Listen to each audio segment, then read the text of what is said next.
Okay, I think I'm going to kick things off because we only have half an hour, and we'll just I'm sure more people will trickle through as I go through this initial introduction. But firstly, thanks so much for joining us for this session brought to you by Avensia. We're absolutely delighted to be able to play a part today in the commercetools Modern Commerce Day, and we in this session are going to be looking at what it takes and what you need to run a successful composable commerce project. I'm your host, Jack Stratten from Insider Trends. I'm a consultant at Insider Trends, and we are part of the wider Avensia business. And I'm delighted to be joined today by John Järpling. Hi, John, and Käck. So what I'll just briefly do to start with is just give you an idea of what Avensia do, who we are, and then what we're doing, and particularly what Käck and John are doing in terms of composable commerce. So Avensia are experts in delivering e-commerce solutions, strategy, and product management for commerce. And we have started to build live projects with our own composable commerce product. And our first projects are actually live, and we'll be mentioning one in particular today with Norwegian Nest, but also we've had a couple of others up and running. But we've kind of built the product whilst launching these projects, which has been an interesting part of this and a challenge in itself, which John and Käck will cover more. Käck is the Norwegian Nest project manager, and John is the director of products. So they've really been hands-on with our composable commerce solution, and they can take you through all aspects of how it's run so far. So we're going to start, I think, with Käck. I'm going to hand you over to Käck for the first question. Käck, take us through, what's typical in your mind, headless or monolith, whatever, but what's typical for an e-commerce project? What are the kind of must-haves? What are the things that always happen? Yeah, I would like to start then with one of the basics, and that's to have your product data in order. That's the key thing you want to have in all different e-commerce projects. So you want to start your project by defining your product model, getting the product data enriched, because you need that to be able to do your product listing pages, your product pages, to do any sort of checkout. So that's the key thing you want to have when you get started with an e-commerce project, and in all different e-commerce projects. The second thing I'm thinking of is your deadline, because you're having an e-commerce project, and it doesn't matter if you start in April or in August. It needs to be completed and done well in time for Black Friday, right? So that's also a typical thing in all commerce projects. Yeah, it's weird. Anytime you start, that deadline is always there. Yeah. Another thing I've experienced doing 10, 20 e-commerce projects is that it doesn't really matter how much you define. In the end, there's always going to be someone from marketing or editor saying they need more widgets, they need more image blocks. It doesn't matter if you have hundreds, you need one more. It's absolutely crucial to be able to center the headlines in the bottom left corner or whatnot. It never ends.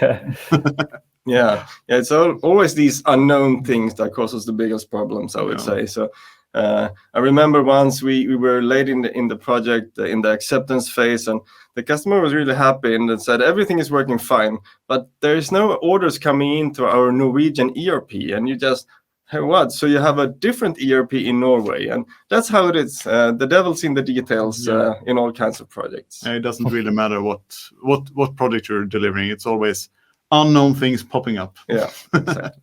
Yeah, and I guess a good next question, and I should say actually to everyone who's joined us so far, if you have a question for John or Käck, then just pop it into the live chat, and we'll hopefully have a couple of minutes at the end to ask them. We've had a couple in before the session that I can ask, but do put any others in there.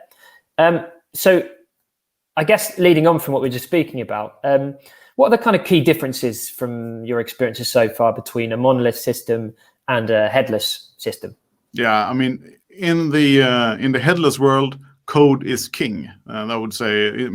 You can do anything. You can, as long as you control your code and your developers know what they're doing, you're in complete control, and that's a wonderful thing.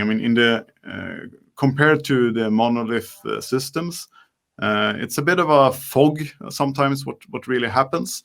You sort of feed data in, and people can work with them through their UIs, and things get transformed, and you're not quite always sure what happens. But my experience with commercetools is that you know what's happening, you understand the APIs, and you can control and modify your data from your own systems and your own code that your developers have.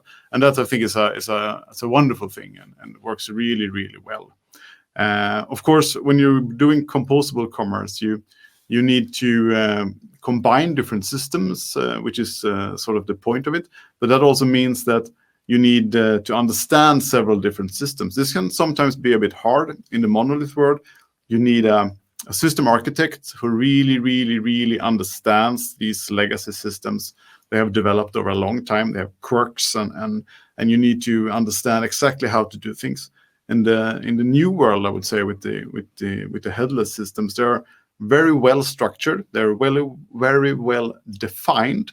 So you don't need to be that super expert for who knows everything. But you can instead work with normal developers and normal architects that understands and can read documentation, and you can move quite much faster. And you don't need to sort of, all right, why did this happen? And I know this because I went into a project 10 years ago, which blah blah blah. So it's quite a different setup, both in the level of expertise you need, but also in how you can define your team that works with the headless world.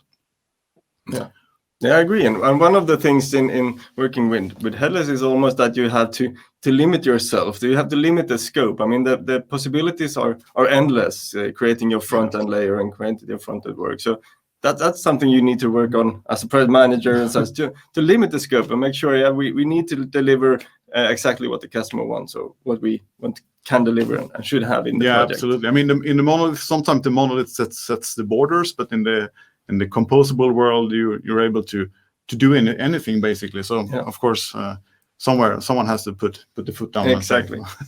Deliver at Black Friday. Absolutely. I mean, and the challenge is, of course, on the other side that I mean, you need to build something that combines all the systems and sort of brings them together, the glue between the systems. I mean, they don't understand each other. I mean, if you have a CMS system, you have a relevance engine, you have the commerce engine, they need to communicate. So you need to build that connector between them, and that could be a bit of a challenge, of course. And that differs between the monoliths that has that built in but unknown. But in the composable world, you build it yourself, and then you know exactly how it works, and you understand it completely. I was just going to say, and in terms of, so people talk a lot about with composable commerce, the APIs being more defined. What difference does that make? Yes, I mean, so the difference is that they work as expected, and you understand them, and they are defined. I mean, in the monolith world, there are all internal APIs that sometimes you know about and you can work with, and then are the exposed, supposed to work with APIs. But you're not quite always sure how they will perform or how they will work. So I mean, the big difference is that you need to have super expertise, I would say, and you need to you can't really be in control in the monolith world. But with working with the new systems, I would say you don't have to have that super level of expertise, and it's well defined, and it actually works as expected. And there's not that many ways to do things. It's open. The APIs are there, and you give the developer the code, and they can see what's happening. You know what's getting in. You know what's coming out. So it's more, it's not like a black box. It can feel like that in a monolith system, but it's more clear to everybody what's happening. Yeah, and what I think one of the benefits I've read a fair bit about with headless composable commerce is customer collaboration. People talk a lot about how it allows you to collaborate more with the customer and all the benefits that brings. I'm interested to see from you guys, how was that, in reality on the projects you've worked on, has that been the case? Has it been really beneficial in terms of collaboration? Yeah, my experience here is that easier to work with the customer. They usually have their own system landscape outside of the commerce sphere, so to say, and they can start using these predefined APIs, pushing in prices, listening to events, all the things that are already there. So it's easier to set those responsibilities between yourself and the customer. So I agree with you there. I think it's easier to have that in this.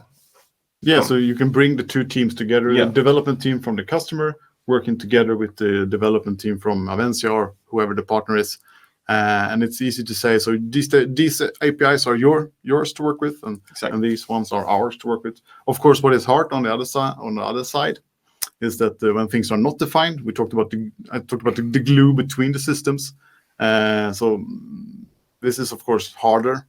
So how will the connections between the system work, and how will we build integrations between systems? This can be the hard part, I would say, to define. But that's like in any project. I mean, it's always a thing to discuss and talk about. But my experience also from outside the project a bit, looking into PAD and other working with different customers together with their development teams, is that it's been really, really easy, and we're really beneficial working with the composable commerce and the APIs to bring the team together, and actually you can work in parallel tracks, and you don't have to wait for, you need to pass that milestone, you need to build that API, blah blah.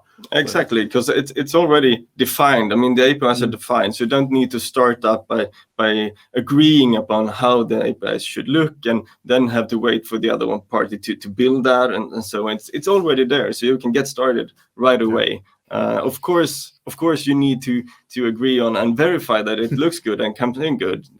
We had an incident but actually it was too easy to just get started, so they pushed in a couple of million orders on order migration. So yes, you still have to have the communication and verify that everything looks good, but it's good you could get started right away, actually. So it's good. Yeah, it was a bit of a surprise. Yeah, I bet it was. And I guess touching on what I mentioned right at the beginning, which is, you've had the challenge of kind of running these projects, but building the composable product at the same time, which I'm sure has given you a few sleepless nights. But take us through some of that building the product. So what are some of the kind of key things you've learned, or some of the features of building the product? What's that been like? Yeah, absolutely. But just to clarify, perhaps. When we talk about the product, Avensia has built a product that we call Storefront Excite, that brings together commercetools and a couple of other systems, CMS and relevance engines, and that glue that we talked about. So it's an accelerator site. It's a connector between these different composable parts, etc. So we built this product, and at the same time delivered two different customer projects. So sort of painting the bus while driving it, and actually perhaps building the gearbox at the same time. And it was absolutely a challenge in many ways. A fun one, I would say. One of the funnest things I've done in a long time. And I mean, the thing is, of course, when you build a product, you want to package things. You want to have them clearly defined. And then you have the customer project, or PAD, who wants to have the unique functionality in fitting his customers. So it's always a discussion about, so this feature needed for the customer, should it be something packaged, or should it be something built uniquely? Or should it perhaps be separated? Some things should be packaged and some things should be separated. So one thing, of course, is that the solution architect for the product always needs to be on the lookout in the different projects, like what are they building now, and are they building something that should be packaged, or is it something that should be unique? And then, of course, you need to balance the customer demands. So we want this functionality, and it should be in the product. And perhaps sometimes pushing back and saying, no, I mean, I understand you need that functionality, but we don't want that in the product, because we built a lot of different e-commerce projects, and we know from experience that this is something that's not very typical to have. So it's a unique thing, and you need to do it in your product. And sometimes, of course, it's also a discussion about balance. So perhaps you want this feature, but we could build this in the product, but it would be a simpler version. Could you perhaps be satisfied with just the simpler version, or do you really need that super complex variant? Sometimes they do, and sometimes they don't.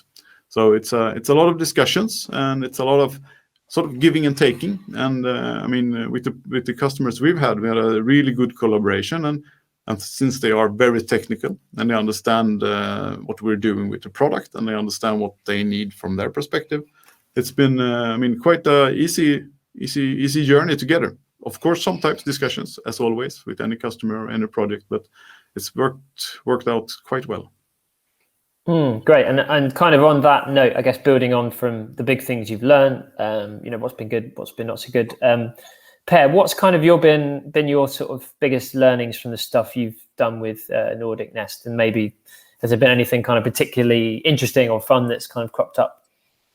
Yeah, one of the learnings is looking back at the things we discussed before with the order migration.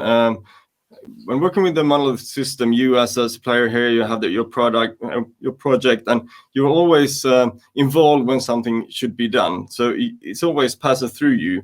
And here, as we say, the customer can get started, can push data or use the APIs before you even know it's there. So that's something you need to learn as a project manager. That things happen outside me or my team's knowledge, and just a learning that you have with you now when working in this area. Another learning is that we have our systems like commercetools and others in the composable commerce world, and outside of that we need to build, as John said, the glue, the product, everything there, and there is totally open there. It's totally free, so it's sometimes easy to take the wrong path when you select how to build things outside of these systems. So I remember when we built the URL routing, and we thought we were on the right track, but we had to do it like 5 times before finding the way that we actually feel this is the way forward. This is how we want to have it in the product. Are you sure it's the last time? It's definitely not the last time, but it's a good one now, I would say. Yeah.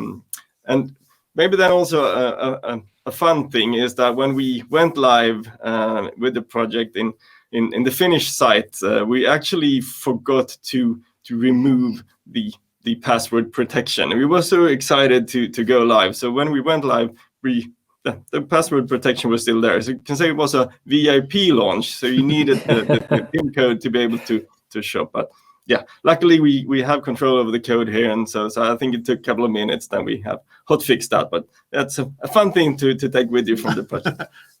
Into the next checklist, I guess. Yes, exactly. Just one or two angry customers out there. And I guess I passed over something similar to you, John. Really, what was from your perspective and building this product? What's been the best part? What's been the most enjoyable part of doing this? It's an absolute cliche to say it, but I mean, delivering value.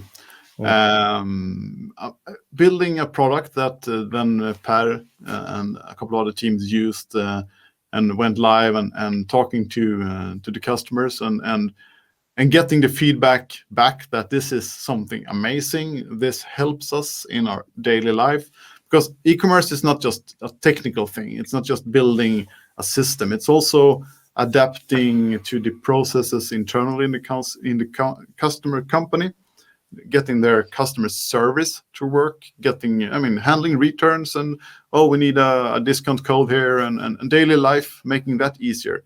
So just building a technical platform, that's one thing, but actually making the organization use it and they feel that they get value for what they have bought. That is something, it feels really good, actually. And then, of course, just building a system with a best of breed approach, finally being able to combine and as the name says, compose a solution from parts that are all the best in their area is something that it's really, really satisfying, I would say. That's what I see as one of the best parts. You have the different systems there to support you, and the rest is up to you. So you can create an amazing front end, or amazing site. We have done extremely fast site now, and that's the fun part, being able to have that freedom but still have this system to support you. That's really the best for me, I would say. I mean, just doing this also brings together people. We talked about super experts, but when you have this tech stack and when you're doing these projects, I mean, people are happy to work in these projects. I mean, people come from internally and ask, can I join the team? I want to learn more about this. I love this. I worked with this before. This is something amazing. So you sort of get, everybody wants to be in it. I mean, in the customer side, they are happy. They're getting a new system. Their developers are happy. Our developers are happy. I mean, it's sort of the synergy of the team, what it creates, because everybody just wants to come in and be a part of something that feels like the future and feels like something that, as I said in here, brings value for real. And it's interesting, that thing about bringing people. I interviewed Andrew Kumar at Contentful a day or two ago, and so Contentful, as I understand, are also part of all of this. But the interesting thing is, I realized there's so many of these different businesses with completely new ideas, new approaches, who otherwise maybe the customer would never even know about. You're bringing in so many different ideas and ways at looking at this, which, I don't know, it can only be a good thing, even if it challenges the customer. Absolutely. Yeah, I agree. We've got a few minutes left, and we haven't had any questions in on the chat, but we did get a couple of questions in beforehand, so I'm going to start with those. If anyone else watching so far has had any questions about anything for either Per or John, just pop them into the chat, but I'll run with the questions that I already have. So actually there was this one, which is, yes, about Storefront Excite. So this would be perfect for John. John, if you could just tell us a bit more about Storefront Excite and what it's composed of, what it does. Yeah, absolutely. So Storefront Excite is the name of the product that we built and that we base composable projects upon. So it's an accelerator site, a storefront with a front end. You can adapt the user interface, of course, to your design and your needs and what else. But it's also pre-packaged functionality in the background. So it's a start site, and it has categories and a product page and my pages and checkout and whatnot in it, of course. And then it's also the glue between the system. It's a connector between, for example, commercetools and Contentful and the relevance engine like Aptus eSales, that can combine these things and secure that the URL routing finally works and stuff like that. I mean, the idea is to be able to get you, of course, faster out in the market, to start up your composable project with pre-built parts that you can adapt. You quicker can go live as fast as possible. Awesome, thanks, John. And this other question we've had is probably better suited to Per, as it's specifically about Nordic Nest. So Per, as the project manager with Nordic Nest, how ready were they for composable commerce? And I think that's a really good question, because it seems I would imagine is quite pivotal maybe to the success of these projects. So how ready were they, in your opinion? Yeah, I would say they were really ready. They are an amazingly technically well advanced company. So they want to push the limit on all the different areas of commerce and the systems surrounding that as well. So it's been a great journey together with them. They have a very good, skilled technical development team themselves also. So it's been a very good cooperation. We've been extremely fun and to work as one team, trying to really push this forward together and creating a fantastic project for the organization, a solution for the organization. So it's been super fun and exciting and an honor to be working with such a good customer. Yeah, I think Nordic Nest is a part of some panel talk later today. So Jakob from them will. So I will listen into that. So I think he has some interesting things to say. Really. Oh, great! Yeah, definitely one to look out for. I'm going to ask a question. There's a couple of questions I wanted to ask, so this allows me to.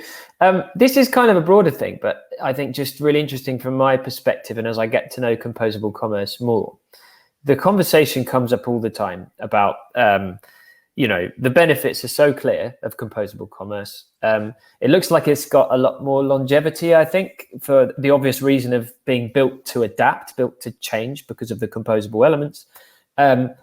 Therefore, it can almost end up feeling like, well, it's just this inevitable thing and everyone should do it. My question to you, though, is from your experience, both you guys, is it for everyone? Or actually, do you think, in all honesty, some businesses, actually composable commerce isn't quite right? And maybe that's a good thing that they are aware of that from the beginning.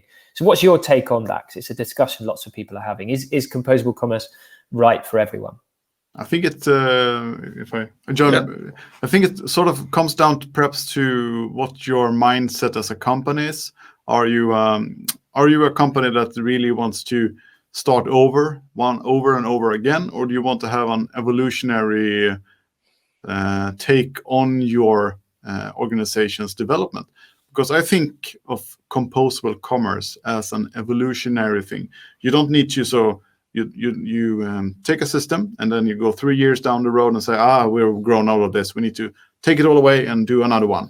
But when you're working with composable commerce, you can have an evolutionary thinking of your organizational growth and how you will handle this. So you can slowly, and as your needs change throughout your organization's growth, you can switch out and switch up and change different parts of the composable commerce. So, I mean, it is not for everyone, perhaps, but I think it's for the leaders and the ones that understand how should I take advantage of the changes in my organization, also in the way I handle my commerce solutions. So I don't know if you understand what I'm trying to get here, Jack, but I think it's something that sort of it fits the organization that sort of thinks about the future a little bit more than just let's just one-off something and go on with life. Yeah. What do you think, Per? Would you kind of offer a similar view to that? Yeah, I agree to John, absolutely. And I will maybe also, from my perspective or experience here, just say you also need to have a company that you are a bit technical and the possibilities, how to use the different systems that you put in there and why you put them in there. And not only have as before, maybe one monolith that I have this one, I know how to use it, but it's only for my commerce solution. Here you need to understand, or you should be able to understand how I can leverage on all the different solutions, use them for different areas and different parts of the company, not only in the e-commerce solution maybe. So the wider technical perspective is good, and an understanding of the architecture and of the systems you have within there. I think we've got time for kind of one final question. And I also have read often that I feel like you were talking earlier about one of the benefits of composable commerce being, pre-made modules or elements or whatever. That means that you can get these quite sophisticated websites up and running pretty quickly. That's part of the appeal, I suppose, as well as lots of other great things. It doesn't obviously reduce the quality, but speed is a big part of this. And everyone's obsessed with speed at the moment because of the pandemic and because of everything that's happening. These new trends in e-commerce pop up. Customers want a thing that they didn't want last week and now they need it. And I think a lot of retailers and businesses are looking at it and thinking, well, I not only need to do this, but somehow I need to do it really fast. So I guess just in terms of managing expectations, how fast can and this is impossible. I know it's different for every company. But is there any way you can give me a sense of how fast a composable commerce solution is, or how much faster it maybe is than traditional solutions, or is it actually slower? I just know that a lot of people are talking not just about e-commerce innovation, but how quickly they can get a new idea up and running. I think it depends on where you start. I mean, if you're going to do everything by yourself from scratch, it takes longer than doing an old project because you need to create that glue between everything, as we talked about, and that doesn't come. But if you start from something like Storefront Excite, our product, and there are competitors out there, I will not talk about them, but we're not alone. If you start from something else that has already created this glue, I think you can be much faster. But I think the real value also comes long term, not just being able to set up the product quickly, but I think the cost of ownership is lower long term, and you can move much faster because you can, since everything is very well defined, as we talked about several times, it's quite easy to bring in new developers, get people up and running, and quickly develop new features and adapt the features that you already have. Yeah, awesome. And I think and again, it comes back to the thing that you won't have to worry so much about speed in the future, I guess, once you have a properly composable system set up, because you then have the power to change things much more easily and quickly without having to completely change your systems. We've run out of time. It's been really, really interesting, John and Per. Thank you so much for all of your input. Thank you, Jack. And thank you, everyone who listened in. Exactly. Thank you so much, everyone. And I will just wrap up by saying, if you want to learn any more about our views on composable commerce and what we do at Avensia, head to the website, and also head maybe to the Avensia Knowledge Hub that's got lots of commerce talks, webinars, and resources. And if you have any questions about anything we do, or indeed for John and Per specifically, get in touch with us on LinkedIn or email us at info@avensia.com. So thank you very much, and enjoy the rest of your day. There's some fantastic sessions lined up, so I'm sure it's going to be good. Thanks a lot. Bye. Bye.